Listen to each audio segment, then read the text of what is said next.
Okay okay, thank you Gopal भाऊ, thank you. हो करतो. ए दया, चहा दे. आले. हे घ्या, तुपात शिजवलेले बटाटे लावलेले खाकरा. आणि चहा. हो आणते. हा. बोला अरोराजी, कसं काय आठवण झाली? अच्छा, तुम्ही काळजी करू नका, मी आजच माझ्या माणसाला पाठवतो आणि तुमच्या हॉटेलचं AC ठीक करतो.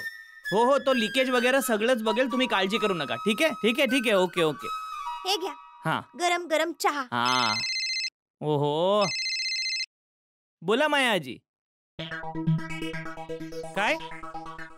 अच्छा, नाही, टीव्ही मध्ये काहीच प्रॉब्लेम नसणार.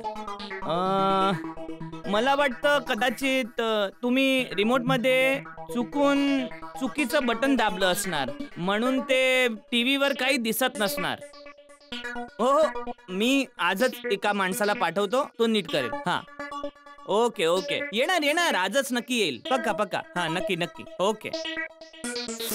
ओहो, सकाळी इतके फोन आले ना, शांतीने चहा सुद्धा प्यायला नाही देत आहेत. हे शांती, काम असेल तर सगळं आहे बाबा. या दिवशी काम माणसाची सोबत सोडतं ना, त्या दिवसापासून माणूस कुठलाही कामाचा राहत नाही, कळलं? हो, ते तर बरोबरच आहे बापूजी की काम महत्वाचं आहे, पण आई आले. आई, हो बाळा. आई, मी बाहेर जातोय. हा, का? कुठे जातोय? मीटिंग मध्ये. मीटिंग? तुझी कसली मीटिंग आहे? भिडेनी तुला गोकुळधाम सोसायटीचा सेक्रेटरी बनवलं की काय? अरे वा बाळा, काँग्रेसेशन. काय आई तू पण? पप्पा तर मस्करी करतायत. आणि पप्पा, सोसायटीची मीटिंग नाही, टप्पू सेनेची मीटिंग. उद्या आम्हाला शाळेला सुट्टी आहे, त्यामुळे आम्हाला थोडीशी प्लॅनिंग करायची आहे. अरे वा, सुट्टी? कसली सुट्टी टप्पू? आमच्या पुढच्या इयत्तेच्या मुलांची परीक्षा आहे, त्यामुळे आम्हाला सुट्टी आहे. म्हणूनच आम्ही प्लॅनेटोरियमला जायची प्लॅनिंग करतोय. हो हा बाळा, जा. ती खूप चांगली जागा आहे. मी तुमच्या सर्वांसाठी नाश्ता बनवते. हा. अरे वा, ठीक आहे आई. बाय आई, बाय पप्पा, बाय आजोबा, बाय. जा बाळा. सुट्टी, किती मस्त शब्द आहे, सुट्टी. ज्यांनी कोणी या सुट्टीचा आविष्कार केला आहे ना, त्याला जितके आशीर्वाद देऊ तितके कमी. हे टपूच्या तोंडून सुट्टी ऐकून मला सुद्धा सुट्टी घ्यायची इच्छा झाली. वाह, किती चांगला विचार आलाय तुझ्या डोक्यात जेठ्या. हो ना बापूजी. सुट्टी शब्द ऐकताच सगळं कसं चांगलं वाटू लागतं. जेठ्या, तू बघ, एवढी मेहनत करतोस, एवढं काम करतोस, तर मी तर सांगतो 1-2 दिवसांसाठीच कशाला, तू 1-2 महिन्यांची सुट्टी घे.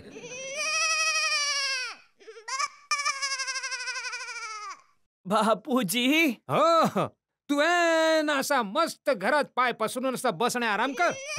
आणि दुकानात मी जात जाईन. आणि तसाही नट्टू, बागा आणि मगन तर आहेच ना. बापूजी. अरे काय बापूजी, कधी विचार केलास की एका दिवसाच्या सुट्टीमुळे देशाचं किती काम अडकतं, ते देशाचं किती नुकसान होतं? प्रत्येक आठवड्याला रविवारी एक सुट्टी मिळते ना, पण नाही, ती पुरेशी होत नाही. म्हणूनच आधेमध्ये शनिवारचा तू अर्धा दिवसच दुकानात जातो. सणासुदीला सुट्टी, निवडणुकीला सुट्टी, 15 ऑगस्टला सुट्टी, 26 जानेवारीला सुट्टी. त्याला बघावं, त्याला तो बस हेच विचारतो, सुट्टी कधी आहे सुट्टी? मी तर म्हणतो या सुट्टी मागणाऱ्यांना ना अगदी कायमची सुट्टी देऊन टाकली पाहिजे. अगदी बरोबर बोलताय बापूजी. माझी आई पण नेहमी सांगते की जसं सूर्यदेव कधीच सुट्टी घेत नाहीत, नदी कधीच सुट्टी घेत नाही, तसंच आपण पण कधी सुट्टी नाही घेतली पाहिजे. आता यात सूर्यदेव आणि नदी देवी कुठून आले? तू राहू दे सुनबाई, राहू दे. ह्याला समजावण्यात ना वेळ फुकट नको घालू. तू राहा बाबा, तू आरामात घरात बसून राहा. तू जा बाबा, जा आतमध्ये जाऊन झोप बघू. दुकानात मी जा. अरे बापूजी, मी जातोय ना दुकानात. मी जातोय दुकानात, मी जाणार. बापूजी प्लीज असं नका. सोड, मी सांगितलं ना मी जातोय म्हणून. सोड मला, सोड मला. बापूजी.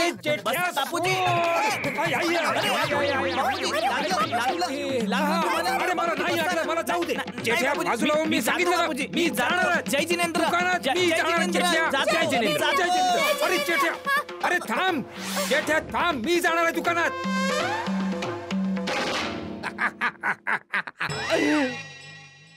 मजा आली. बापूजी तुम्ही मस्करी करत होता. हा मग मस्करीच करत होतो. बाकी माझा जेठ्या तर खूप मेहनती आहे. कधी कधी त्याला आळस येतो मध्ये मध्ये, मग जरा चावी फिरवायला लागते. बघितलंच ना आता, मी चावी फिरवल्याबरोबर लगेच पळाला दुकानात. खूप मेहनती. जेठ्या म्हणजे जेठ्याच आहे. अरे काय करताय अय्यर भाऊ, बघून चाला ना. अरे काय बघून चाला, तुम्ही बघून चाला. मुळात मी चालतच नव्हतो, मी उभा होतो. जर उभंच राहायचं आहे तर घराच्या बाल्कनी मध्ये उभा राहा. कंपाऊंड मध्ये मध्येच का उभे होते? जेठालाल माझी मर्जी, मी कुठे उभा राहीन. तुला काय करायचं आहे? अरे मला काय करायचं म्हणजे काय? हा आता बिनफुकट आपल्यामध्ये आढळआपट झाली ना. आय एम सो सॉरी, मला उशीर झाला. Hi Jethaji. Good morning Babitaji. Iyer जाऊया. सकाळी सकाळी कुठे जाता बबिताजी? फिरायला जातोय. फिरायला का? अय्यर भाऊना दुकानावर नाही जायचं आहे? म्हणजे ऑफिसला नाही जायचं आहे नाही का? जेठालाल मी आज सुट्टी घेतली आहे.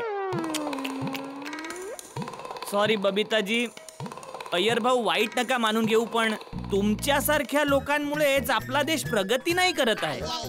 म्हणजे समजवतो.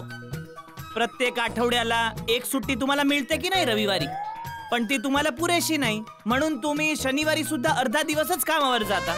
मग वरून प्रत्येक उत्सवात तुम्हाला सुट्टी पाहिजे, इलेक्शन मध्ये सुट्टी पाहिजे, 15 ऑगस्ट 26 जानेवारी तुम्हाला सुट्टी पाहिजे. वरून तुम्ही मध्ये मध्ये सुट्टी घेता ती वेगळीच.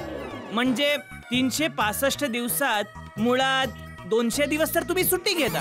तर उरलेल्या 165 दिवसात आपला देश प्रगती कुठून करणार? बबिताजी तुम्ही मला सांगा, मी काही खोटं बोलतोय का? ऍक्च्युली जेठाजी, अय्यरने ही सुट्टी माझ्यासाठी घेतली. काय ना, गेल्या खूप दिवसांपासून ते खूप बिझी होते, म्हणून एकमेकांना वेळ द्यायला मीच त्याला रिक्वेस्ट केली होती की जर 1 दिवसाची सुट्टी घेऊ शकशील तर खरंच खूप बरं होईल. नाही नाही, ते तर बरोबरच आहे, एकदम प्रामाणिक आहे. बायकोसाठी नवऱ्याने सुट्टी घेतलीच पाहिजे ना. मी त्या व्यतिरिक्त सुट्टीचे हे घेतात ना त्याबद्दल बोलतोय बबिताजी, ते तर चुकीचं आहे ना. आणि तसं पण जेठालाल मी ओव्हर टाइम करून माझं सगळं काम संपल्यानंतर सुट्टी घेतली आहे. असं अर्धवट काम सोडून सुट्टी नाही घेतली आहे. तुमचं नोकरी करणाऱ्यांचंही चांगलं आहे, जेव्हा मनाला वाटेल तेव्हा सुट्टी घेऊ शकता. आमच्यासारख्या बिझनेसवाल्यांच्या काय आहे ना बबिताजी, जेव्हा पाहिजे तेव्हा सुट्टी नाही घेऊ शकत. इच्छा जरी असेल ना सुट्टी घ्यायची तरी नाही घेऊ शकत. काय आहे, सगळी जबाबदारी असते ना आमच्या डोक्यावर. हो हो, मी समजू शकते. तसं तुमच्यावर तर कामाचं खूप जास्त प्रेशर असेल ना. प्रेशर म्हणजे बबिताजी प्रेशर कुकर पेक्षा पण जास्त प्रेशर असतं. प्रेशर कुकरचं कसं आहे की त्यात जर प्रेशर वाढलं तर असं शिटीवर करून त्यातली वराळ काढू शकतो ना. पण दुकानाचं छप्परवर करून थोडी ना प्रेशर कमी करू शकतो. तुमचं अगदी बरोबर आहे.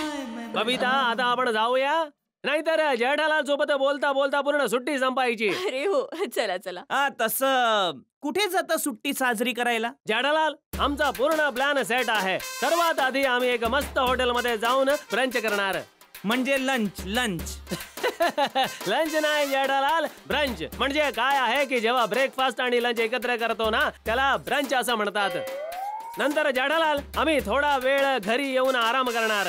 नंतर एक मस्त मॉल मध्ये जाऊन शॉपिंग करणार आणि त्याच मॉल मध्ये एक पिक्चर बघणार. आणि जेठालाल संध्याकाळी कॅन्डल लाईट डिनर करून घरी येणार. वाव, काय मस्त आयडिया. मी खूप एक्साइटेड आहे. चल जाऊया. हो चल ओके, चल. बाय जेठाजी, पुन्हा भेटू. चल.